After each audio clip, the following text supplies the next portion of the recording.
Hello, my name is Ernest Purcell. I'll be going there. This is for the real world influencing final project that we have. I'll be going over a Home Depot transformation that I did as part of an acquisition of Home Depot. It was a deal that I did through work, probably 4, 5, 6 years ago. Um, so Home Depot is a leader in DIY home improvement with brick and mortar stores and a lagging e-commerce solution. The acquisition is TCS, which is the company store. It's a leader in e-commerce with no brick and mortar stores. Totally the opposite of what Home Depot is. They specialize in e-commerce technology. Home Depot is already a leader, but this acquisition will set a new standard for home improvement. There's a serious need for solid, customer-centric e-commerce within the DIY hometown contractor sector. Also, with the plan that we lay out, scalability is in mind as growth is sure to happen once this new model hits the market. It's important to note that this will affect employees as well, and we have taken that variable into account. So this is not just within systems and internal business processes. Taken as a whole, the combined entity will benefit from the best that each other has to offer. These enterprise-wide initiatives will harmonize processes and systems in a way that set a new standard for service delivery models. And the overarching idea behind this is one Home Depot. Moving on. Um, these are a few integration guiding principles. They outline the way that we want to think as we go through the process of this transformation. This is they're just basically ways to consider defining um, business fulfillment and the customer experience, just the overall approach. What they are meant to do is if you keep these guiding principles in mind as we go through the process that we'll lay out in our recommendations, these will help drive those conversations and support our decision making. Um, they just include things like keeping in mind that we're not just rewiring. If we go through the list, we're keeping in mind that we're not just rewiring networks, systems, those hard things, but we're also impacting the soft things, as we call them, just leveraging capabilities, all of the knowledge, ideas of the experts, excuse me, the experts of the employees that are already in, wherever they are, keeping in mind that this is a global initiative. And we want to preserve what Home Depot corporate principles are already in effect. We want to maintain that, but we want to be flexible and um, respect those cultural practices that are in effect already, remembering global. One of the key main things that we want to consider is completely open communication. There will be no silos of thought.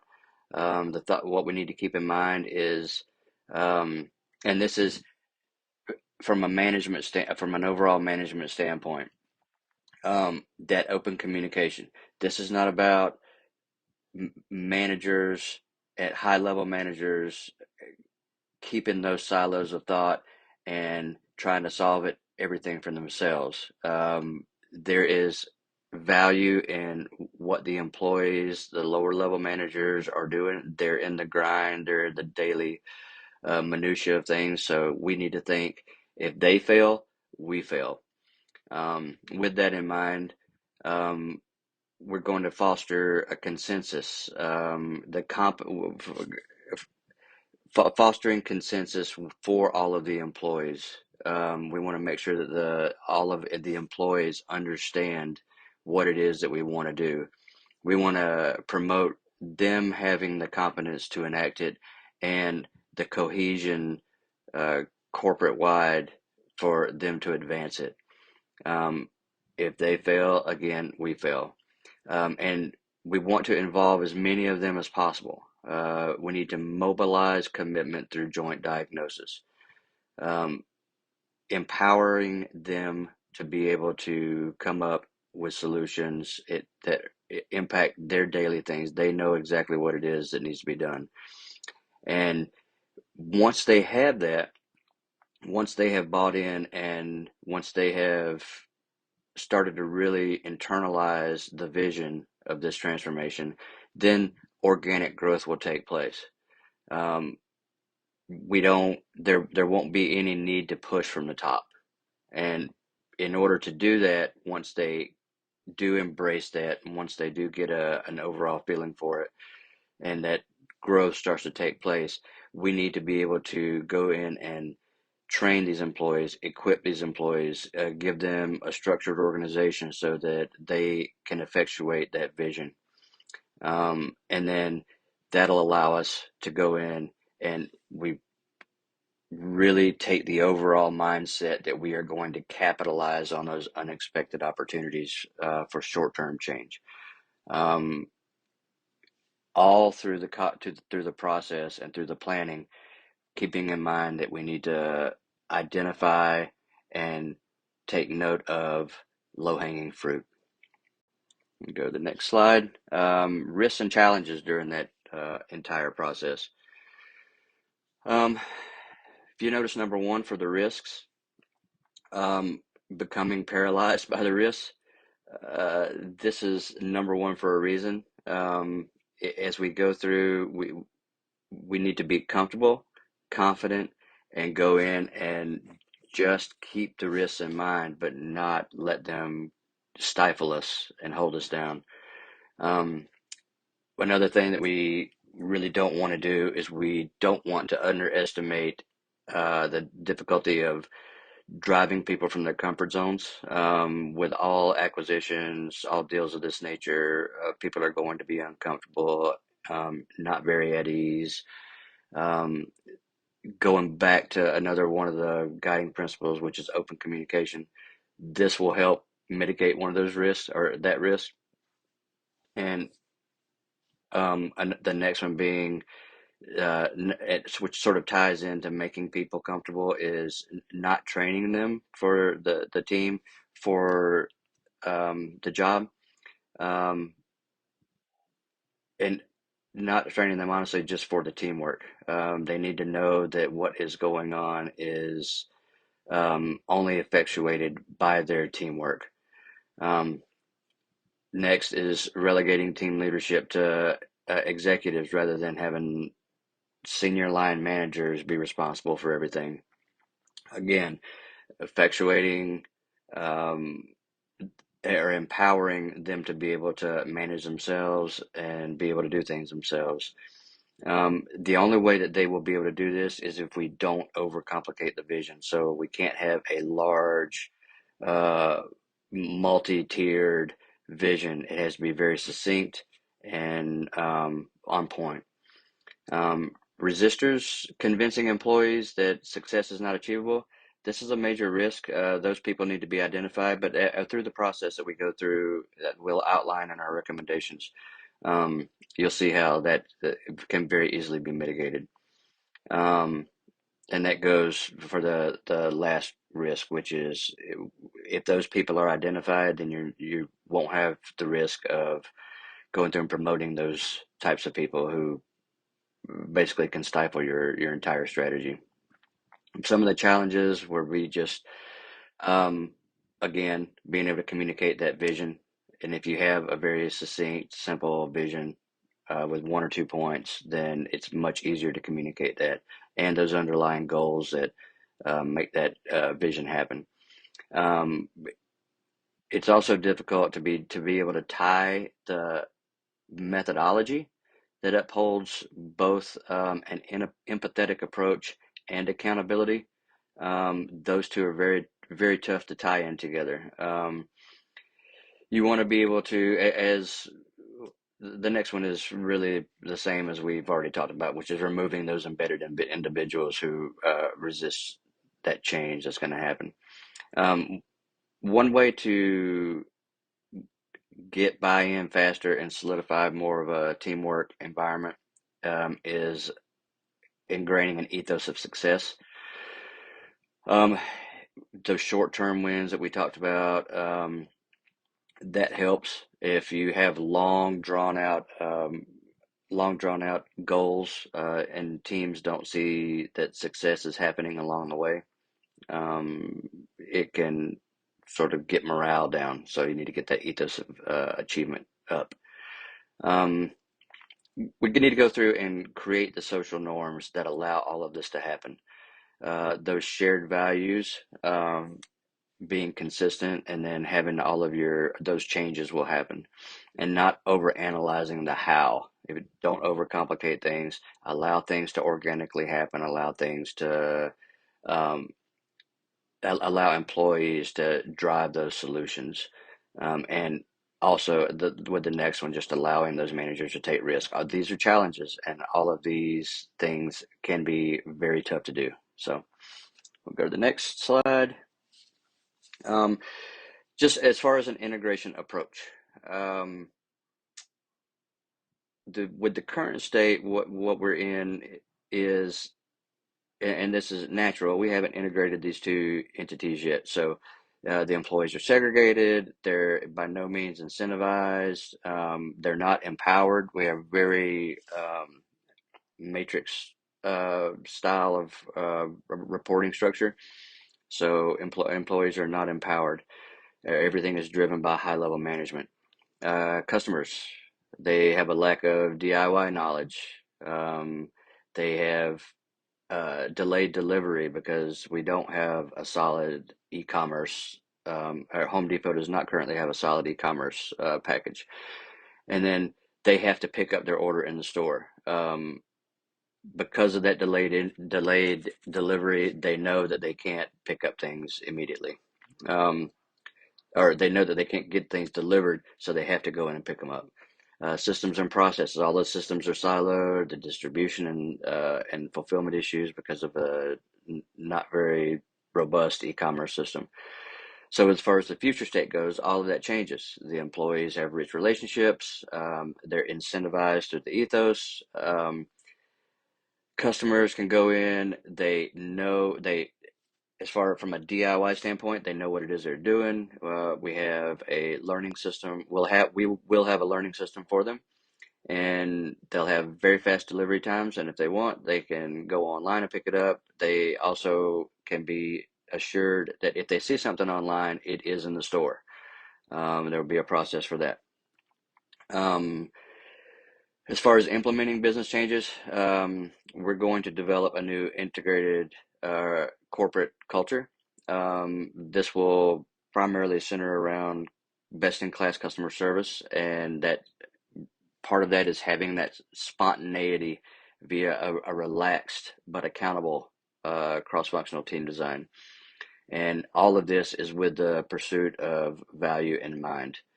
Um, we with by engaging the leadership, the entire leadership, um, they'll choose basically which quest to go from, and they'll be able to choose from global presence, customer focus, nimbleness, or innovation. This is part of having that succinct, very simple vision.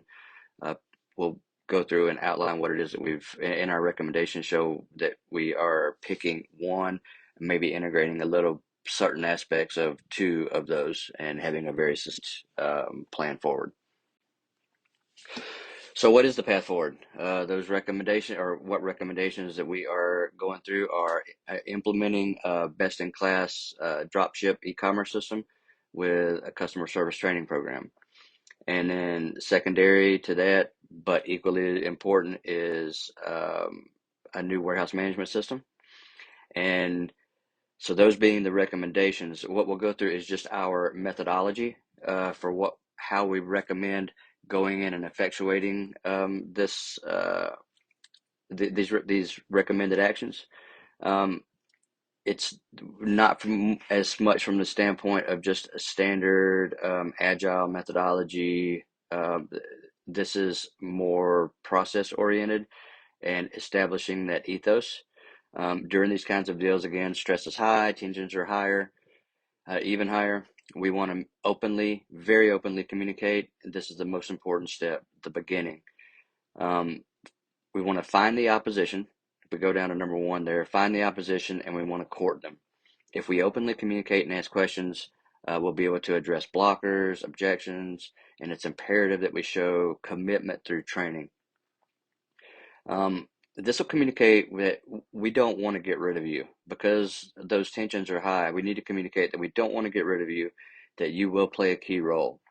And all of these, we need to allow all of these people to organically develop the opinions, to develop their opinions on their own and spread the word. These people will evangelize the ethos of success and commitment. Next, we'll continue to develop the commitment by showing employees that we care. Notice I keep saying that word, commitment, commitment, commitment. We just want to hold ideation sessions. If managers feel like they need or they have ownership, this will be a much more successful endeavor. Accountability and reporting is key, though. So there'll be no micromanaging, or I should say, while accounting and reporting is key, there will be no micromanaging. Empowerment and diversity of thought are what we want to focus on. We basically we don't know what we don't know, and those employees being in the grind daily, we want to empower them to be able to make those decisions. Um, Ownership is key for them to be able to buy into the idea. But accountability and reporting still, we need to be able to manage that system the whole way through. It's a delicate balance of um, those hard things, which are this is going to happen, coupled with empathy. So that balance, accountability and reporting, but no micromanaging. This is probably one of the toughest things to do. Um, but as we discussed before, we want to include everyone. So we'll iteratively build up the team. Now's the time that we involve more members from other areas. Step five, we are going to go in and just get to work. This is the time to build work plans, but incorporate small wins. Uh, any of those wins that have taken place in the past, we'll build on them or weave in that low-hanging fruit. Um, the key here is just that we want to, again, as we discussed in a previous slide, we want to be able to make sure that we are um, uh, giving them an ethos of success and achievement. And then we're going to celebrate as each iteration is complete. We basically want to create heroes. Again, one of the things that we want to effectuate this time is recognition and incentives. So if we have people that are proud of what they're doing, that'll go a lot further.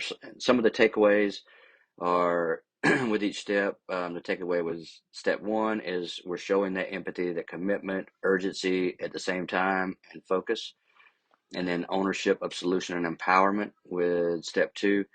Step three just shows that there is accountability, uh, but there also is the competency to enact on their own, that autonomy, cohesion.